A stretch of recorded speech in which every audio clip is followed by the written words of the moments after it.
compasses point north. If you ever lose your way, use a compass.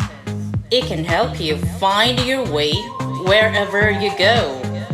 The compass always knows where north is. How does a compass know where north is? The Earth is a huge magnet.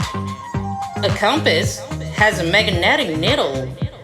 All compasses have N and S. The needle points to the N.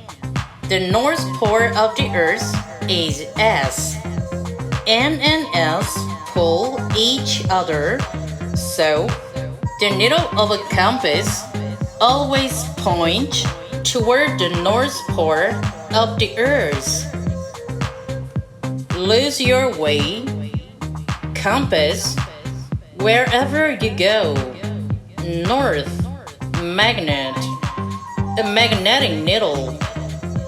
The north pole of the Earth pull each other. Lose your way, compass, wherever you go.